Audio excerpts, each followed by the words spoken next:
when you're ready.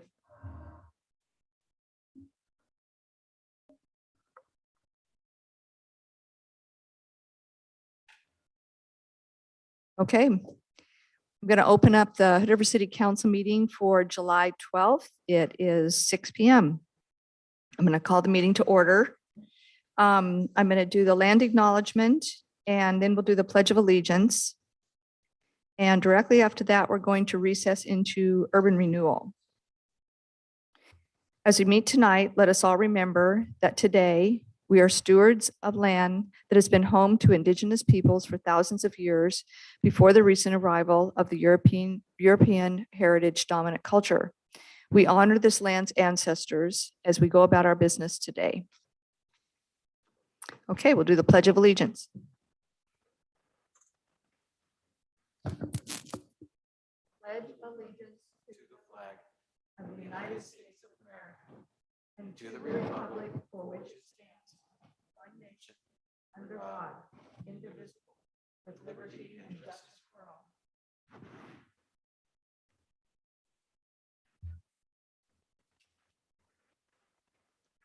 All right, we're going to directly recess and go into our urban renewal agenda.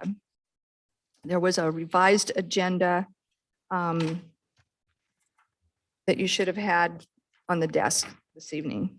We had one more item added, which was a corrected resolution 2021, which is item 3 under regular business.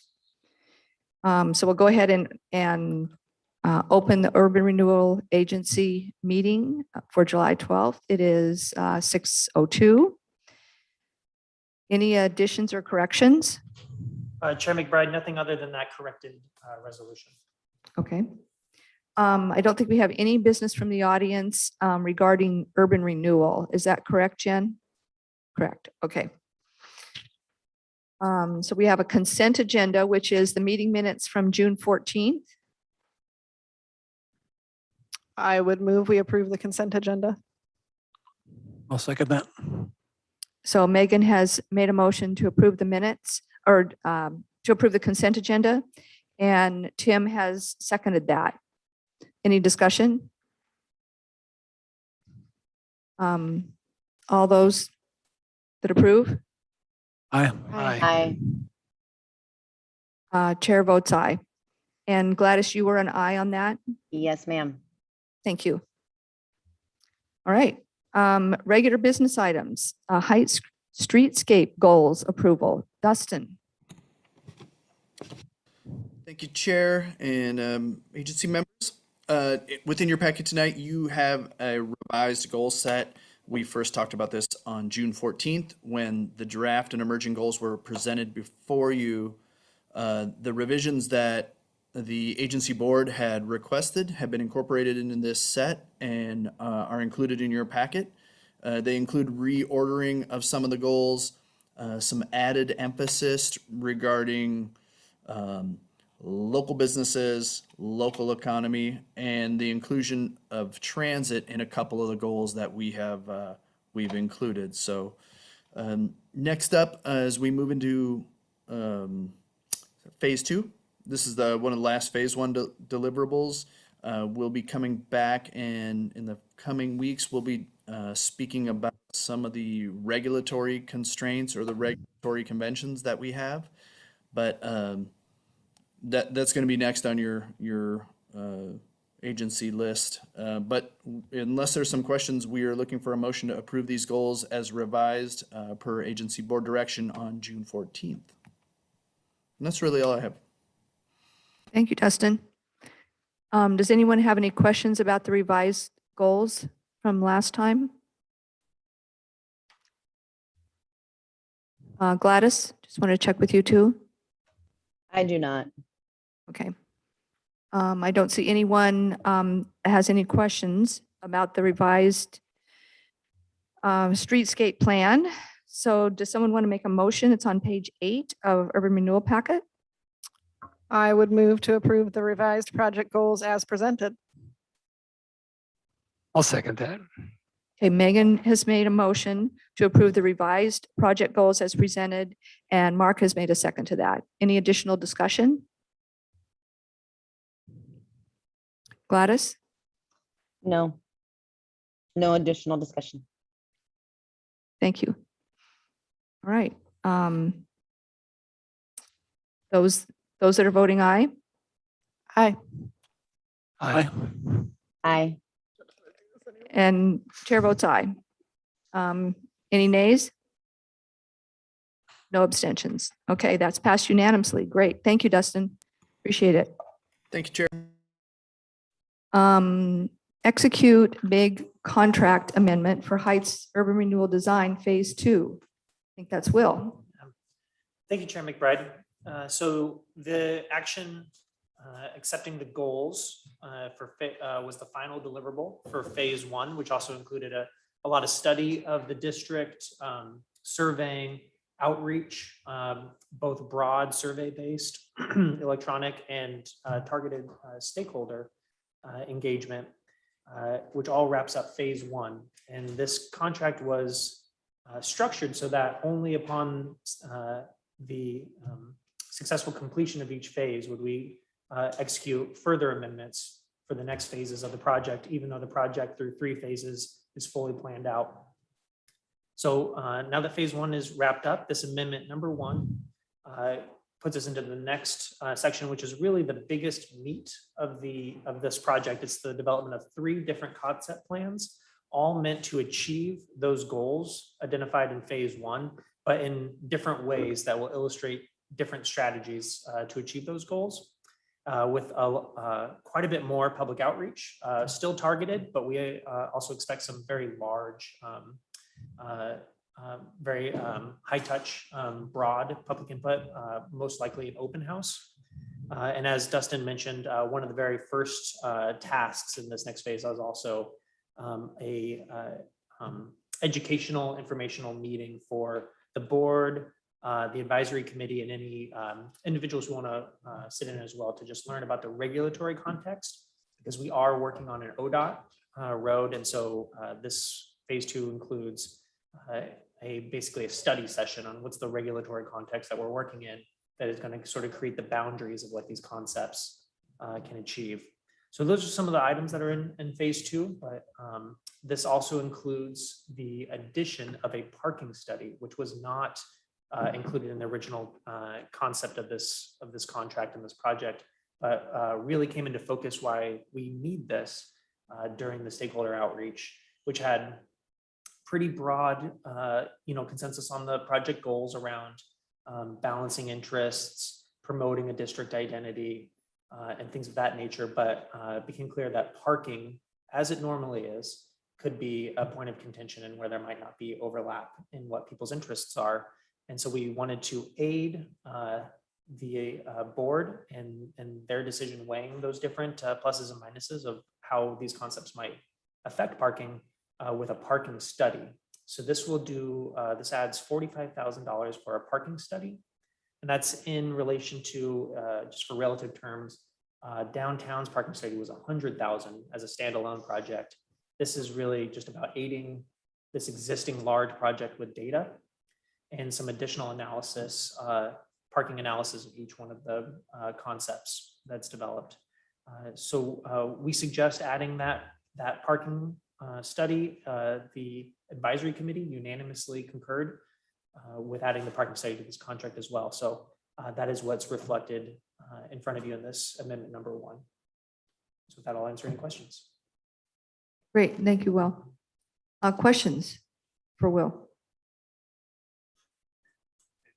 Mark? We'll practice the microphone this way if that works. My question was whether this was a change of scope. The parking study, I think, is the answer for 40K versus just a change in the base price for Phase 2. So what I'm hearing is that the whole difference on this sheet of paper is parking study, pretty much. That's correct. Completely the parking study. Okay, cool. Gladys, did you have any questions? I do not. Thanks. All right. It's a little off topic, but I'll just say I noticed the new parking signs by the post office, part of the old parking study. So there's some value happening. So I think that's a backdoor support of parking study on the Heights. Okay, yeah, I think the parking study, I think, we've kind of had, it's going to make a big difference if we do this or we do that, or, we have a really bad problem or we don't have a bad problem. But I think to have the data, to know what we have to start with, than to just guess and think maybe it's a problem or not, is really best to have the data in front of us. So I'm kind of wondering, it's great to collect the data, but, I assume that somewhere there's going to be a follow-up and some type of criteria developed about what's a problem and what's not a problem. So, it just just having the information is great, but, is that in the works or planned or? This includes analysis. Yeah, Mhm. the same entity that's doing our traffic study, DKS, is also, this is an addition to their scope of work. So it's going to be intertwined into the rest of the work that they're doing, and absolutely includes analysis, and not only analysis of the current situation, but also how these 3 different concepts will either improve or make worse the parking situation. Is there going to be similar criteria that was developed during the other parking study with respect to kind of developing when it's a problem type of threshold? I think it will have so there's some, I think, industry rules of thumb around availability that, once you get to a certain percentage, then you have a problem. That's going to they're going to do counts and see what percentage is used at different points in time. Okay, thank you. The downtown one, defined metrics that weren't Hood River related. They were general industry related, once it's 80% full, people get PO'd, right? So that was sort of the gist of it. Constrained. Constrained, yes, constrained, that's the word. Okay. If we don't have any more questions on this, there's a motion on page 12 of the urban renewal packet. I move that Urban Renewal Agency authorize the agency administrator to execute the First Amendment with MIG for Phase 2 of the Heights Urban Design and Engineering Contract with the addition of a parking study. I'll second it. Well, we have, Megan's made a motion and Tim has made a second. To move the Urban Renewal Agency, to authorize the Urban Renewal Agency and the agency administrator to execute the First Amendment with MIG for Phase 2 of the Heights Urban Design and Engineering Contract with the addition of a parking study. Additional discussion? All those in favor? Aye. Aye. Okay, that's Gladys, and chair votes aye. Any nays? No, unanimous. All right. Thank you. Let's see, we have our final item for this evening is the corrected resolution 2021 urban renewal URA-02. Will? Yeah, thank you, Chair McBride. This corrects an omitted section of the resolution adopting the budget for 21-22. It needed a declaration of tax increment, and this was brought to my attention by the county assessor. This section was taken out of the resolution last year because we paused collection of tax increment, and so it didn't get carried forward into this next year. But this is all the standard language, does not change the budget as deliberated by the budget committee or Board of Education or the Urban Renewal Agency Board. Just makes a technical fix that the county assessor needs to see. Okay, any questions for Will? Why does it say option 1 with the declaration of tax increment? Yeah, it's because, so there are certain, I call them generations of urban renewal agency districts. As new rules came into place around how the administration of districts, older districts got grandfathered, and the Cascade district is the oldest of the old type of urban renewal district. And so it's an option, what's called an option 1 district. And that has to do with the way that it collects tax increment and the way it interacts with voter approved bond levies and such. So what we're doing there is saying we don't want to use 100% of the tax increment that could be produced, which is usually what all prior resolutions have said. Run this thing essentially with the pedal to the throttle to the floor. But this one is we're only doing a partial collection year because we're going to reach our total maximum indebtedness. And so what we did was, I think the assessed value is somewhere for the district is somewhere in the neighborhood of about $115 million right now. We're just going to do a little less than a half collection in order to bring this in right where we want to be to finish out the district with its full maximum indebtedness collected.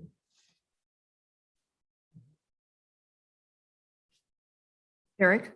It's just a question generally about the 1-year holiday from the taxing district situation from COVID. Did that end, is it June 30th, 2021? So is that Yeah, it's basically one, taxes could be paid throughout the year, and when you pay through your mortgage, certainly collected from you and put into an escrow account throughout the whole year, but only collected once. The assessor really is in November of every year is when the property tax is collected by the county.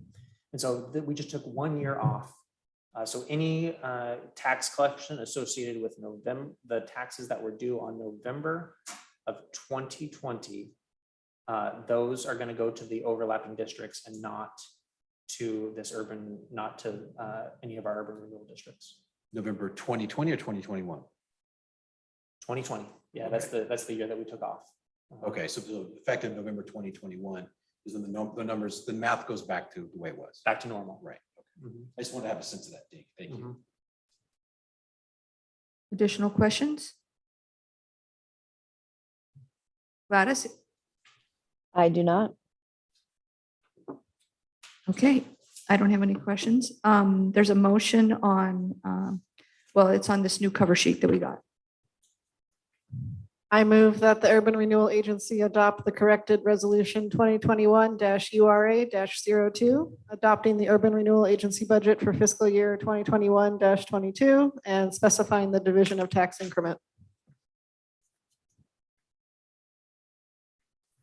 Megan's made a motion that the Urban Renewal Agency adopt the corrected resolution 2021 URA-02, adopting the Urban Renewal Agency budget for FY 2021-22 and specifying the division of tax increment.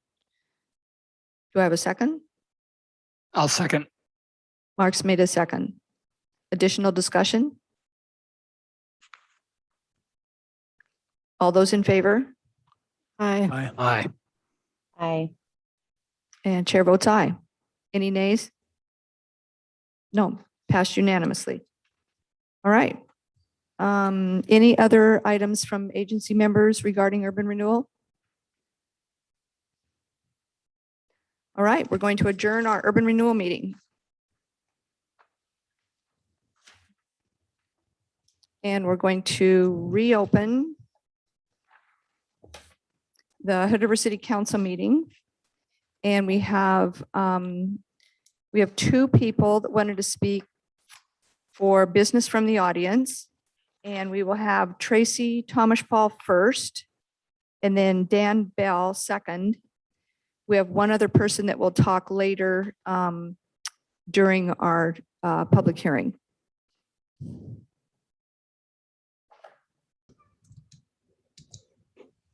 Hi, it's Tracy. Are you able to hear me? Yes, we can hear you perfectly. Okay. My name's Tracy Thomas Paul, and I live in Hood River. Today was the last day for people to apply to join the city's task force for affordable housing production strategy. I'd like to propose a small solution for land acquisition. Get the state of Oregon to donate the 2.7 acres it owns on Cascade Avenue. Enlist our state representatives and your own voices to get the state to return the land to the city. When Hood River News former editor Kirby Newman left town in March, his last editorial included a long section about that land. I'll quote some of his words here. Quote, The city and state talk endlessly about building affordable housing, but almost nothing gets done, with the possible exception of the Rand Road purchase. And yet a key to the solution can be found along a main thoroughfare in the middle of town. The solution sits waiting, literally covered with dust, in the ODOT yard on West Cascade. We editorialized twice that the state should take steps to turn over the ODOT yard property on West Cascade to the city of Hood River, or enter into some collaboration to transform the land for affordable housing to enable the city at lowest cost possible to develop the land for this use. I would think that some of the same people who pulled together in common cause to stop the city from pursuing the Morrison Park Affordable House project would work as hard for the maximization of this property located just up the hill from there. The yard is a piece of land that is currently dedicated to storage of a pile of cinders that could be located elsewhere, and to an underused utility shed that could be incorporated into the city-county public works yard a half a mile away. The city and state should examine their public responsibilities for providing affordable housing, as well as stewardship of a glorified vacant lot, and put this property to its highest and best use. The land does not belong to the state, but to the community, and the state should stop thinking in terms of selling it to the city, thus relieving the city of its biggest impediment to creating affordable housing: land purchase price. The state in its ownership is squandering real estate that holds great human value. It is well past time to do the right thing with the yard." End quote. Kirby said it well, but he was mistaken in suggesting it was the role of the small, hardworking grassroots teams that protected Morrison Park to take the lead. It's the role of city leadership, supported by State Representative Anna Williams and State Senator Chuck Thompson, to make the case to the state of Oregon. The state's most recent budget showed $1.8 billion in a variety of funds intended for affordable housing. City Council, Anna Williams and Chuck Thompson, tell the state to give the land back to the city. Or I think $1 for the 2.7 acres seems like a reasonable deal. It's what the city was willing to sell Morrison Park for, after all. Thank you for your attention and for all the work you've done. Thank you, Tracy. Okay, Dan Bell. Good evening. Can you hear me okay? We can. Thank you, Mayor and councilors. I appreciate the opportunity to speak to you this evening. I did submit some written comments myself and the neighbors that should have been in your council packet. I'll give you just a moment to refer to those if you need to. I just wanted to reiterate some of the points that were in that letter. I last spoke to you in November about a proposed development called Adams Creek Co-housing, which was in site plan review appeal process. The council denied that appeal and issued an order in late December to go ahead with the development of that project. And I'm writing to you, or talking to you this evening, because we received a letter from Adams Creek Co-housing back in May that raised some significant questions for us. The city council conditions with the site plan review included 72 different conditions, including 2 of particular importance: 1, to build a sidewalk along Eugene Street, and other offsite improvements along Sherman Avenue. In the letter that we received from Adams Creek Co-housing, they had notified us that they were seeking to get the requirement to put a sidewalk along Eugene Street waived. That immediately caused concern, especially for those of us on Eugene Street, about safety and public benefit with this new large development going in at the end of what is now a very quiet, short, dead-end street. I'm here to talk to you tonight real quickly about both the substance and the process of this request. Substantively, we're very concerned about safety issues along Eugene Street with the elimination of a sidewalk. Eugene Street is a 30-foot paved right-of-way with parallel parking on either side, leaving about 18 feet or so of travel corridor. There's no sidewalk on either side of the road at this point. And to not build a sidewalk would require two-way vehicle traffic, bicycles, pedestrians, people in mobility devices, to use the roadway as their pathway from this new development out to 17th Avenue. We feel like that is a generally unsafe condition and is something that we're very concerned about for both our own families as well as the new residents and visitors of this development. Secondly, we just wanted to talk quickly about process. Looking at the record and in conversations with the developer, They have told me that they see a change in the waiver of the Eugene Street sidewalk requirement to be a minor revision to a site plan amendment. And they've already begun working with city departments on language to that effect.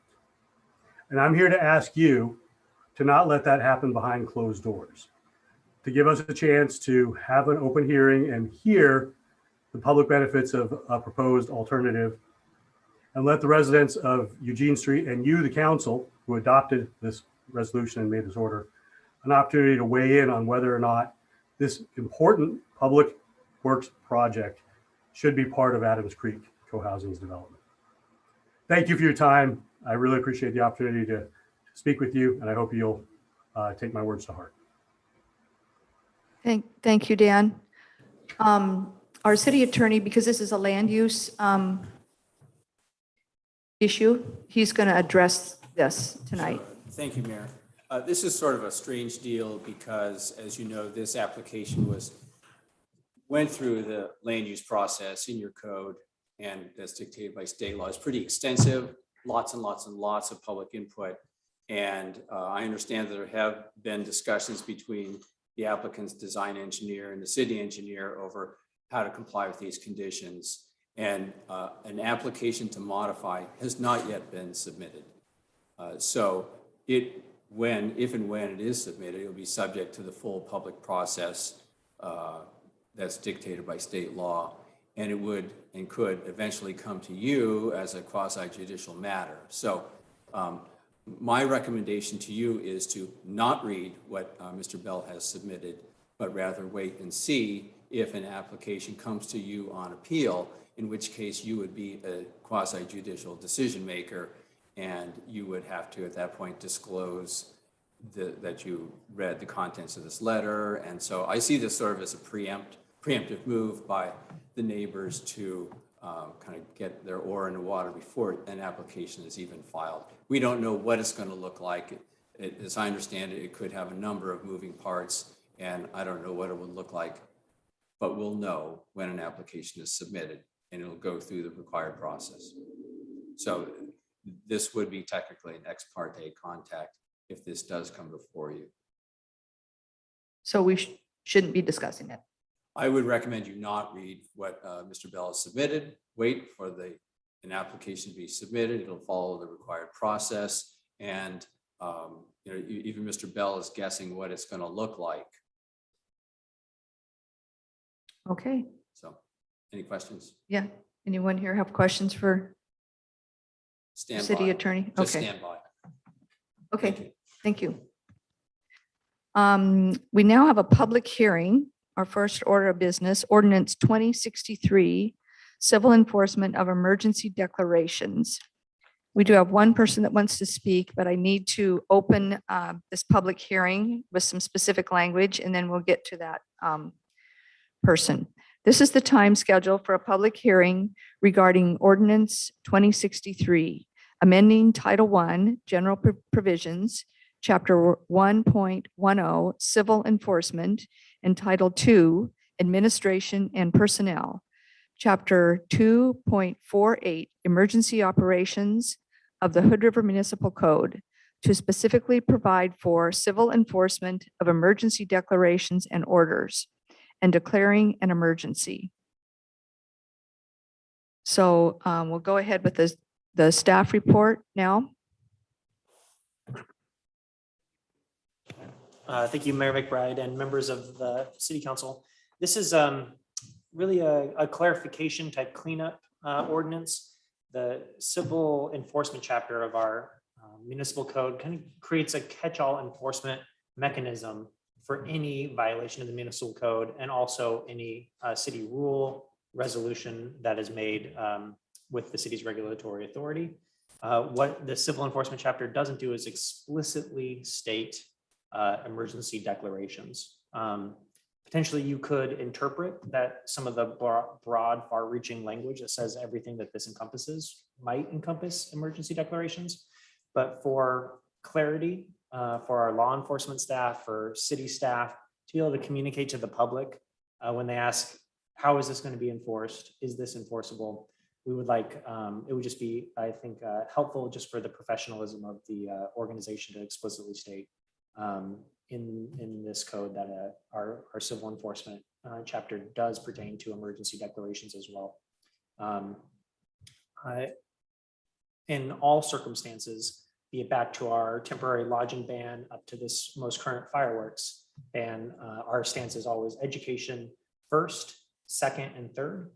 But we do want to have, if they have a blatant or flagrant violation, essentially someone just saying, testing the city to see whether or not our emergency declaration is for real, that our law enforcement with using extreme discretion to focus on compliance first, but to have some sort of mechanism to enforce our emergency declarations. And so that's what this ordinance does. Okay. Go ahead. We'll now take public testimony. And I think we have Mari Ruth Petzing that wanted to give testimony.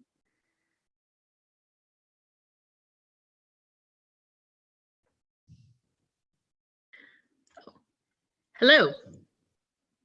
Hi, Mari Ruth. We can hear you. Great. My screen just did all sorts of weird things. Thank you. Good evening. I'm not speaking tonight specifically in opposition to this ordinance. However, I want to ask that the City Council take the opportunity of considering enforcement mechanisms for civil ordinances to think creatively about solutions other than police. Ibram Kendi, in his book, How to Be an Anti-Racist, reminds us that every decision that we make either serves to maintain racial inequality or works to reduce it. Cities around the country are looking at reducing the use of police to enforce civil laws, from moving violations to truancy. But this idea isn't revolutionary. In fact, it already exists in areas of the law where enforcement is insulated by wealth. For example, if you fail to pay an employee, that wage theft is investigated and that case is pursued by BOLI, not the police. If you don't report or pay tax on your Airbnb rental in Hood River, you deal with the city finance director and not the police. When we send heavily armed individuals who have the legal authority and training to enforce obedience through the use of violence, we create the conditions that allow these situations to spiral into injury, imprisonment, and unfortunately, even death. A recent example of this occurred in Ocean City, Maryland, when police attempts to enforce a civil no vaping ordinance against a group of Black teenagers led to multiple beatings and arrests. Even when the interaction remains peaceful, as it usually does in our city, many marginalized communities experience extreme levels of stress and fear when dealing with police. It always feels easier to those within a system to continue to build onto the structures that already exist than it is to reimagine and reconceptualize and risk trying something new. In the Resolution for Racial and Social Equity within the City of Hood River, the city committed to supporting the goal of systemic change to achieve racial and social equity in our community.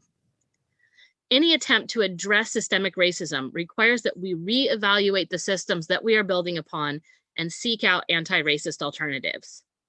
So I'm just asking you to please take advantage of this opportunity to think about how the city thinks about civil enforcement. So thank you very much for your time.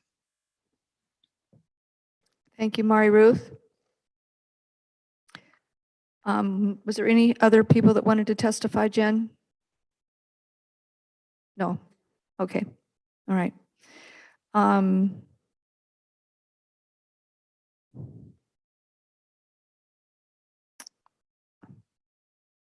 So I didn't really read the rules about the hearing, but we only had one person that spoke, and she did it perfectly. She's done it before. So we'll go ahead and just say the public hearing on civil enforcement amendments is now closed, and the City Council will deliberate on adoption of Ordinance 2063. So questions for Will? I guess just questions regarding what we're doing here if we have any? Just a clarification that this is adding that language and it's not addressing how we are deciding on enforcement actions. That's correct?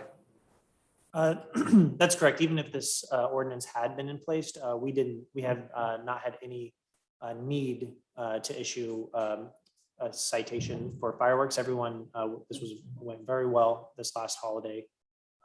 And the lodging ban also, there was no need to issue any citations there. So had this been in place for the past 2 years, we probably still wouldn't have cited underneath it. But it's about clarity and communication. In the world of civil enforcement, we never really think about police officers doing this. And the important thing is that police officers never think about being the agents of civil enforcement. It's very difficult as a practical matter to get police officers involved in it. And it never came up before. And this civil enforcement chapter has been in your code for over 10 years, I think. But your emergency operations chapter has been in place for a lot longer. And it refers to the previous enforcement chapter 1.12, which was repealed when this new civil enforcement chapter came in. So that was sort of a clarification that needed to be made. The usual agents of civil enforcement are the planning director, because it's usually a land use matter or a nuisance matter. So the planning director or public works director, some of my cities, it's the city manager. It's just very difficult for police officers to wrap their head around civil enforcement. And it didn't come up really until the fireworks ban, where enforcement would happen after hours and on the weekend when the planning director is not there and the city manager is not there. The only people on the street in the city are police officers. And so the question came up, shouldn't we clarify this? And so that's the point of it. So a lot of the issues that the testimony was focused on, all matters of civil and code infraction, would not really be handled by police officers. It's just this one weird thing that really comes up after hours and on weekends, the fireworks ban. So, And could it potentially be, if a fire started, it could even be the first point of contact would be the fire department, not the Right. police department? right, and Okay. it does the emergency declaration, if you recall, did talk about fire department officers, fire officials also being enforcers of it. So they can say, look, this emergency declaration, it does have the force of law. You got to do this, folks. It's public health, safety, welfare based, but it's a requirement. Everyone has to do it. And it allows these people who are on the street in the community to actually say that with some authority then. And I typically do what the police tell me to do it when it's the public health, safety, welfare matter of public concern, especially. Megan, did you have a question? Yeah, I get, just to clarify, Dan, so with like the hotel and lodging stuff last year with COVID, that would have been more the planning director versus Yeah, it wouldn't police, have been or? the police. It wouldn't have been the police. Okay, so we're not generally giving the police any extra authority or powers through this. No. Dan, help me understand why it says this clarification will clarify the enforcement authority and process for the city's law enforcement staff.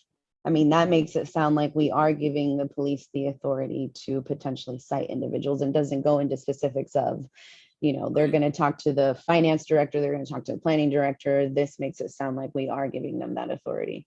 I can take that because that was in my cover sheet and what I meant when I wrote that. When I'm as interim city manager, or when finance director, when I'm enforcing the law, that's what I was referring to as law enforcement. A staff member when needing to enforce local law, the municipal code.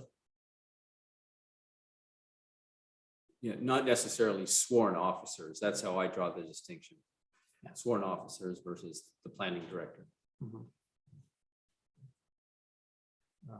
They Yeah. all- Can we clarify that in the Uh, ordinance that's written? Because I don't see it written as such in 2063. So the civil enforcement chapter can be used by any city staff member that needs to enforce the law, be it the planning director, finance director, sworn officers, or our community service officer, our parking enforcement. Any staff member would use this when needed to enforce. Chief Yeah, I think- Holsty, I have a question for you. Can you explain to us help us understand the process, take example, the fireworks over the weekend? If there were individuals that were using fireworks, can you explain this that took place as far as the education and what that looks like? Yeah. Well- Oh, I'm sorry. Thank you, Neil. That law enforcement officer. Chief Will Norris. The funny thing is, Gladys, we as in Chief Damien and I both talked about that. It necessarily wasn't having to be law enforcement to respond. Leonard actually had individuals available to also respond to those calls that were potential nuisance fireworks. When I say nuisance firework, those that were banned, completely legal and illegal ones.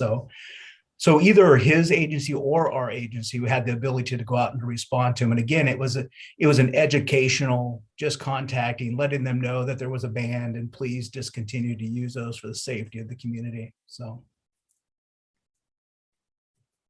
And do you find that for the most part, there's compliance, or is there hesitation? And if there is hesitation, then what would the next situation, what's the next process? Well, when you say hesitation, our initial contact, we believe that there is compliance and we actually will leave. We wouldn't cite someone right then and there. We would let them know that if we continue to return, that's when you would potentially have to cite someone. When kind of like Will had stated, if the educational part doesn't kind of orchestrate or they agree to, that's when you take the next step. Okay, thank you. I don't see, where's the reference to police in the resolution? It was in the emergency declaration. It authorized enforcement by, and this is the fireworks by sworn officers and. But that's the past tense, because we already did that, so. Right, that was the declaration, and Right. in the context of that, the police department, they said it would help us do our job better and more easily if there was this explicit clarification. Because that's always a difficult thing with police officers, is that they like it extremely explicit and clear. But as Chief Holsty just said, he was kind of explaining actually what they do when they go out. They educate first, and then if people comply, that's it. Right. If they have to come back, they see them setting off fireworks after they've asked them not to use them and told them there is a ban, that's when Chief Holsty would like this to be clear. Mhm. Okay. So Mark, the reference is in the staff report, not the ordinance itself. So I see that now. But I mean, if we're talking about the ordinance, pages 3, 4, or 5, I think that it's that language that we're talking about tonight is clean, and I guess I'm switching a little bit from a question to an opinion, but it doesn't mean I disagree at all with our goals with respect to the equity thing and that, but this is really just saying, hey, we need to have this three sentences in there to be clean with when we declare an emergency. And so I think that it's two separate things, I guess. What we're doing tonight is making sure that we have the tools in the code to do what we want and what we need to do. And then as we continue this much bigger discussion, we'll talk about those other things. Was that, how's the microphone on that? Okay. Other comments? Questions? Yeah, I'm gonna go with what Mark said, but I mean, Mary Ruth's point is very well taken. I think it is incumbent on us always. I don't see that this is really changing anything existing or adding anything new, so I'm comfortable just clarifying language, and I think the larger conversation is something that, yeah, we have been having and will continue to have beyond this ordinance.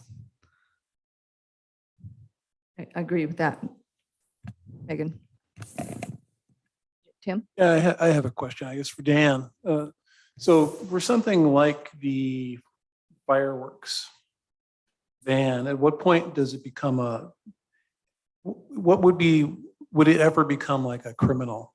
It wouldn't, It wouldn't. It would just be a civil. right? That the chapter that this is amending is civil enforcement.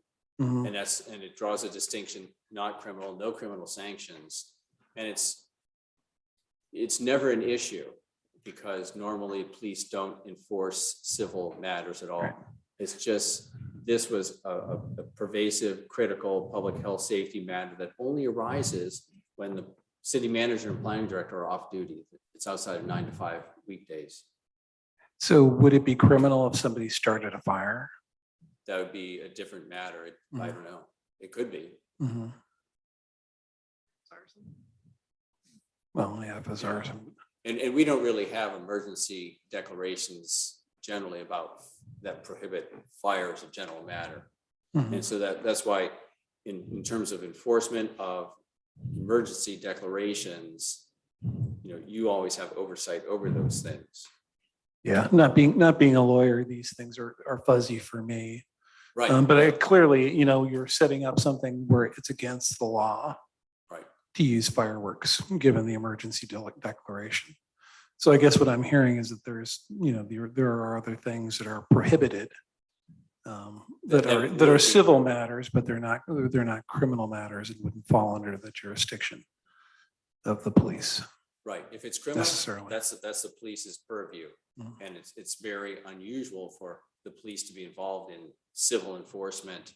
And so, for example, in some of my jurisdictions, like we'll have the police, if there's like the itinerant junkyard in a residential zone, we'll have the police serve the notice of violation on the property, or just because we don't have staff to do Mhm. that. And they can do that, they'll just go and deliver it. But in this case, the police will be doing more than just serving a citation. They aren't really going to be doing that. It's this public outreach, public kind of extension service role that they play as they patrol in the evening hours and on weekends. Because the civil staff of City Hall aren't on duty to do that. Yeah, that makes sense. So what would the citation look like? How would it? And maybe this would be what Gladys was asking. The way it's set up is to make it as simple as possible. It refers to uniform traffic citation. So you would have your ticket book and then you would Basically write a take it ticket. out. And so if it's something that City Hall puts together, say there's the junkyard, usually we'll write in kind of a narrative form a citation that includes all the elements. But in order to make it kind of a model that police are used to doing, it refers to the uniform traffic citation. That's very civil, not criminal. And what would happen? What would happen if you were out there and you were enforcing this emergency declaration provision, and you said, well, it's a ban. You're not supposed to use fireworks. And then somebody were to continue to use them. What would happen then? I wouldn't be here doing that. You mean if a police officer? Yeah. Yeah. Well, you could ask Chief Holstein. Yeah, Chief Holstein. Because a very practical at that moment sort of situation. Sure. And he could speak more clearly about that. Yeah, if someone's not complying, there is a point that we will have to write a citation.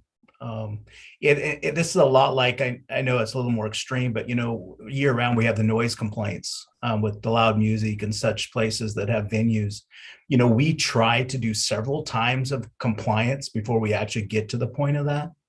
But that's noise. I mean, this is a situation that we're dealing with fire. So we're probably going to be a little more strenuous due to the dry conditions and such. Mhm. If you're ever out there, the downside is a lot of these are young kids. that purchase these probably at Safeway have no idea what political, as far as the politics are playing of bans and such. And so, that you just try to gain compliance in that route. So, and they're not illegal. So, we don't seize those. If they were illegal bottle rockets and firecrackers and such, we would absolutely seize those so they couldn't continue to use those. So.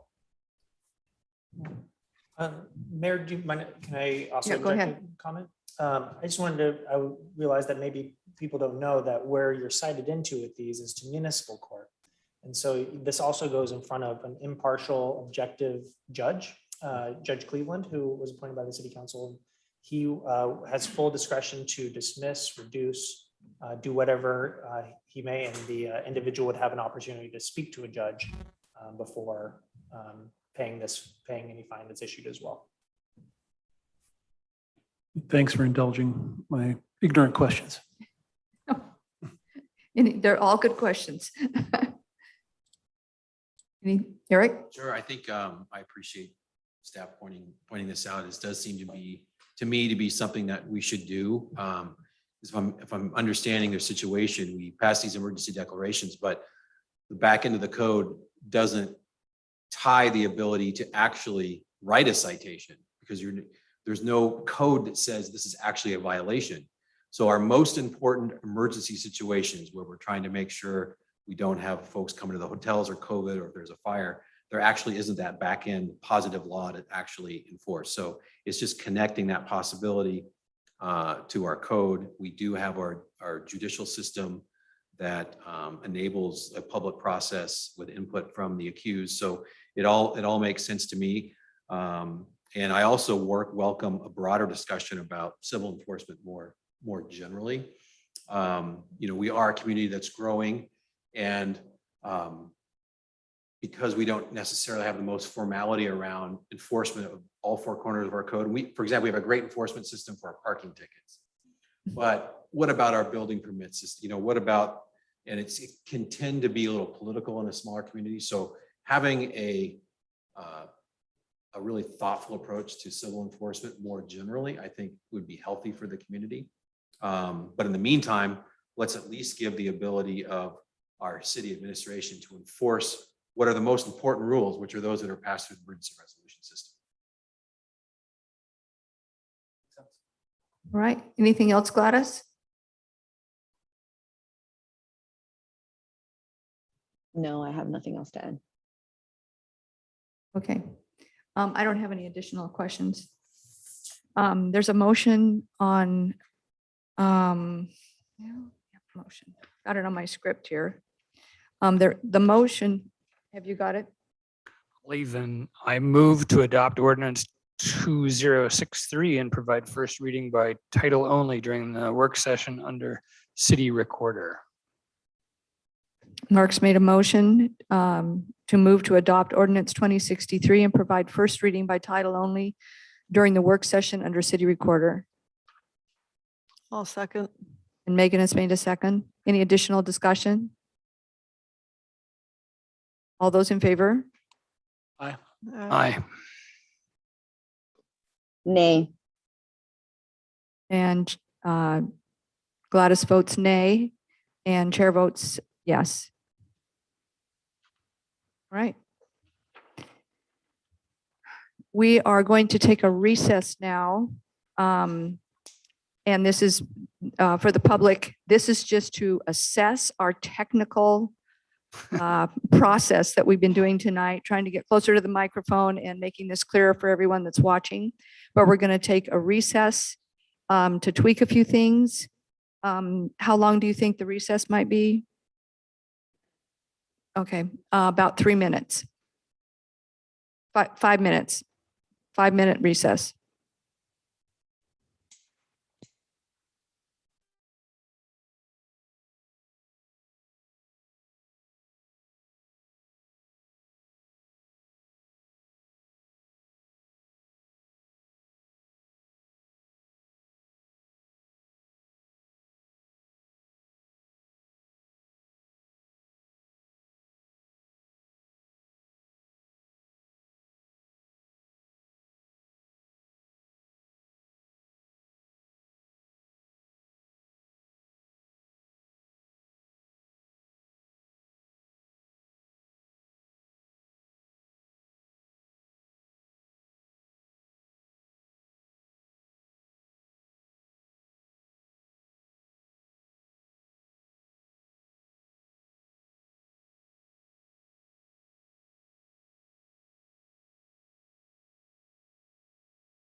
Okay, we're back in session.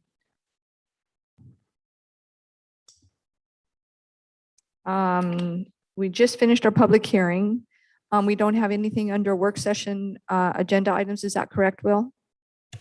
That's correct, Mayor. Okay, regular council meeting. We're going to open that. Any agenda additions or corrections? No, Your Honor. All right. We have a consent agenda with several things on it. Does anyone need anything pulled off for conflicts?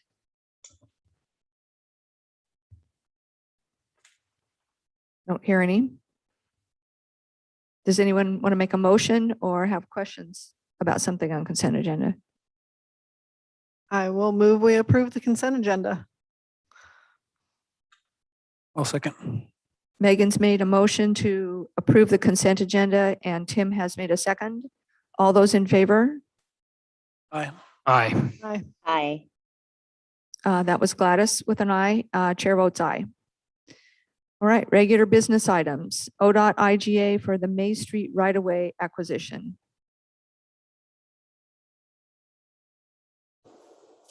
Good evening. Good evening. Mayor and Council. So this item on Main Street elevated sidewalk is sort of a continuation of an existing IGA we have with ODOT. Might need a little explanation, as that's kind of a confusing document, I think anyway. But the city entered into an agreement about 2 years ago with ODOT to deliver the May Street elevated sewer project. It's about 75% funded federally, the STIP funds of 1.5 million roughly, and 500,000 city dollars. So that's the reason ODOT is administering it, because it's federal dollars. This agreement specifically is less daunting than it looks when you look through it, I think. It has this blank eminent domain resolution attached, which will come back to council probably a year from now, once the project proceeds to where they can define needs for right-of-way. For this project, I don't expect any permanent right-of-way, just some temporary construction easements. But we will be required to do a resolution, just like Cascade and Rand, in case they can't arrive at a temporary construction easement cost. I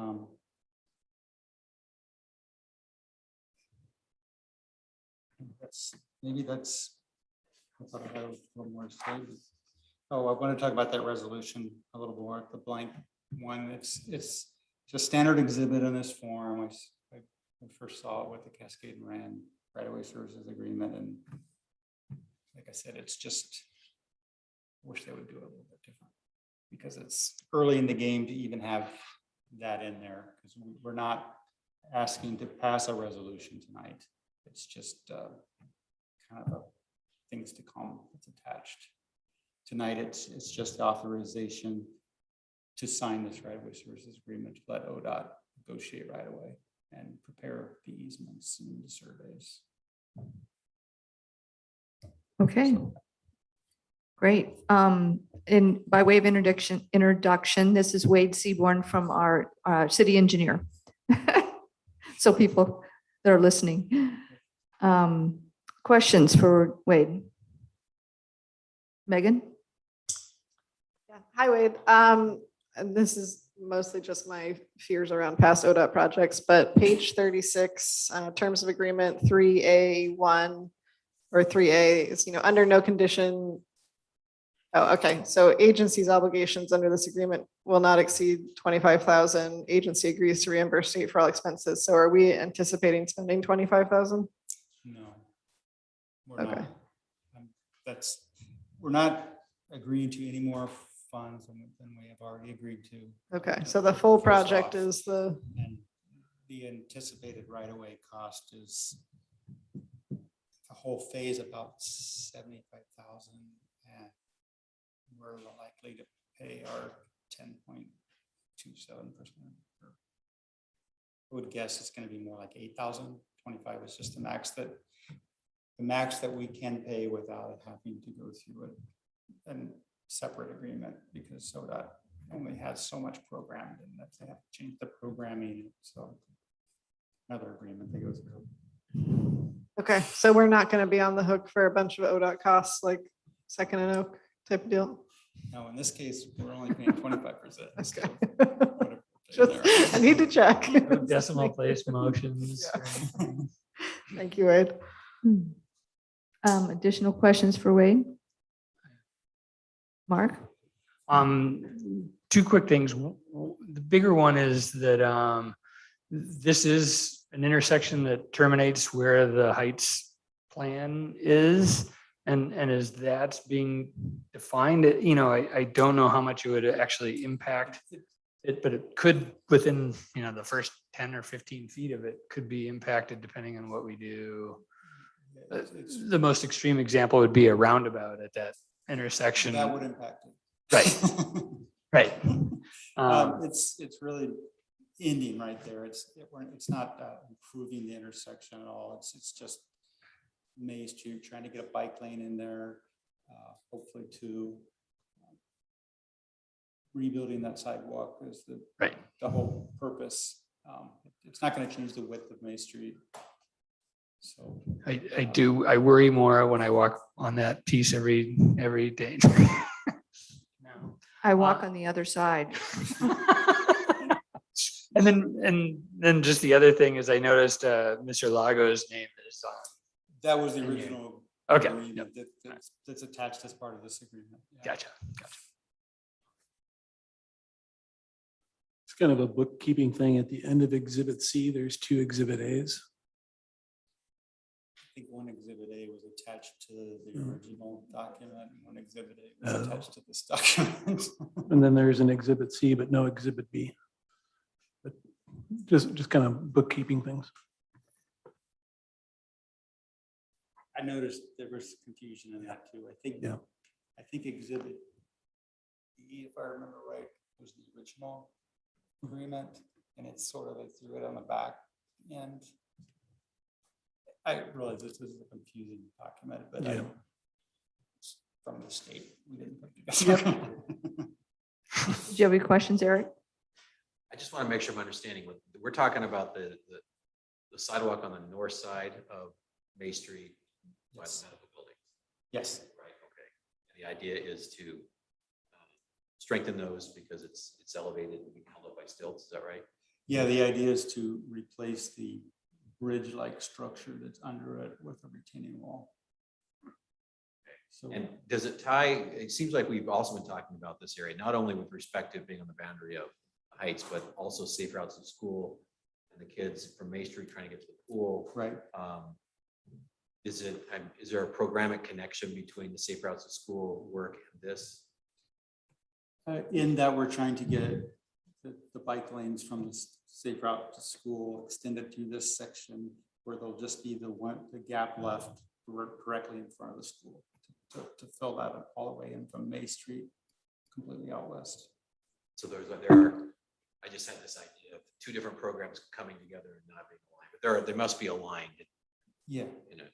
Yes, Okay. there's I think they're 5-foot lanes on each side to the west, and the same thing is what we're trying to squeeze in here. There's a little bit issue with an ADA parking spot that needs to stay, but I think we have figured out a way to move it over a few feet away from the corner and sort of do some transitions where we can pretty much get a lane through on both sides. And that sidewalk's pretty wide. Yeah. Nice that it's wide. It'll probably need to narrow a little bit, Narrow it in. at least until we get past the ADA stall. And that sidewalk's owned completely by this municipal facility and not a Providence facility? The sidewalk itself, yes. Thank you. Their bridge and stairs, but the sidewalk portion is. Oh, the walk, Their ADA access, that act, right. which will need to be, there'll be a temporary route built, and that'll have to be. I can't hear what's being said right now. I'm sorry, we're just discussing the ownership of the sidewalk itself, which is in city ownership. I was mentioning there's an ADA access to Providence that will be temporarily relocated, temporary pedestrian access route, and then rebuilt as part of the project. And did I hear you say that the point is that we are trying? I heard you say Is what? that we're creating a retaining wall on the north side. Is that what you said, Wade? I had a hard Yes. time hearing you. Oh, Okay. yes, we're replacing what's more or less a bridge type structure now with a retaining wall Under the sidewalk. under the sidewalk, yes. Okay, perfect. Thank you. Additional questions? All right, there's a motion on page 34. I move we authorize the city manager to sign the right-of-way services agreement with ODOT for the May Street elevated sidewalk replacement project. I'll second. All right, Gladys has made a motion and Megan has seconded to authorize the city manager to sign the right-of-way service agreement with ODOT for the May Street elevated sidewalk replacement project. Additional discussion? All those in favor? Aye. Aye. Aye. Gladys votes aye and chair votes aye. All right, Thank you. thank you, Wade. City recorder, we have reading of ordinance 2063. Your Honor, I'd like to entertain a motion for the first reading of ordinance 2063 by title only. So moved. Tim has moved Second. and Mark has seconded the reading of ordinance 2063, updated civil enforcement for the first time by title only. Counselor Rivera, Nay. Counselor Haney, Aye. Counselor Saunders, Yes. Counselor Coonihan, Aye. Counselor Zan Miller, Yes. Your Honor. Yes. Let's see here.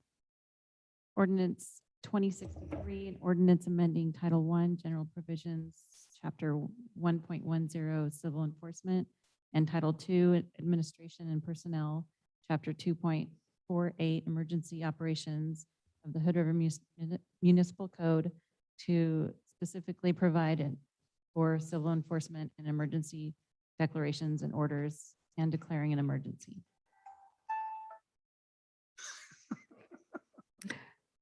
Thank you.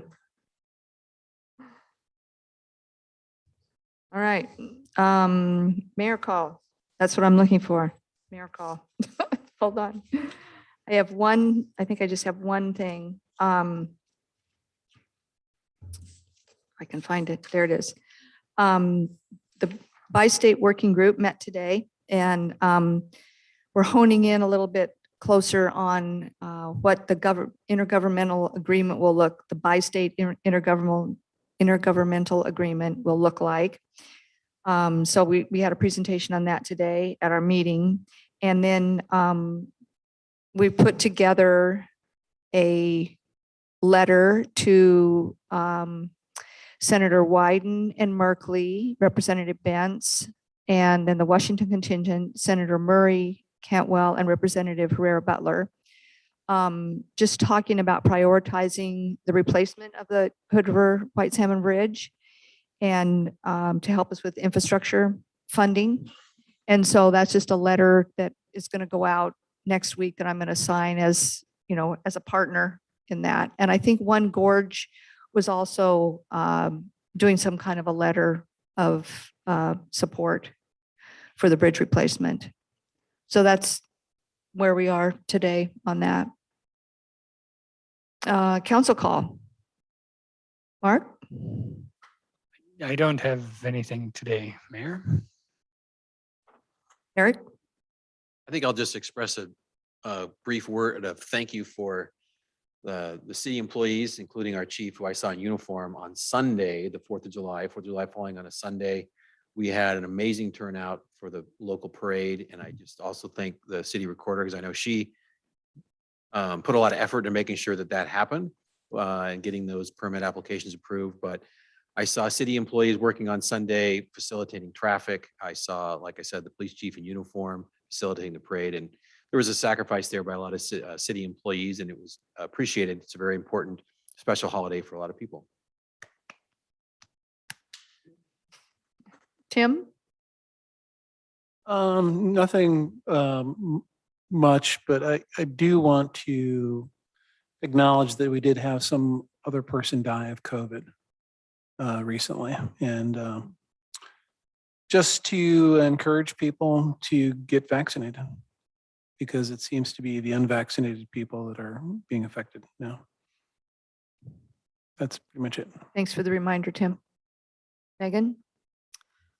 Yeah, I'd like everyone to remember and or know that all of the county is now in moderate, severe, or extreme drought. And so it's a good time to be conscientious of our water use. It is definitely between the heat and the limited water supply. It is going to be a difficult year for everyone, certainly all of our agricultural producers in the county. And so, consider doing your part. Thanks, Megan. Gladys? Yeah, I want to echo Counselor Haney's compliments of our city staff. My kiddos and I enjoyed seeing our entire community gather up on the Heights for that parade.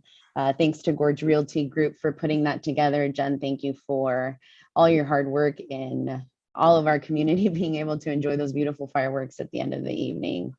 And to all the city staff who was present, who was there cleaning up, we appreciate all that you do for us all. And it was just such a good time to get together. I was really excited to just see people gather once again. So with that being said, reminder, COVID is still here. If you have not been vaccinated, please have those conversations with your physician to make the decision that's best for you. And in regards to the heat, I just want to remind folks that we did have a farm worker die a couple weeks ago due to the excessive heat. And a reminder for, all employers, please have some sort of plan that you create with your staff on what are you going to do if it's over 90 degrees, 95 degrees, over 100 degrees.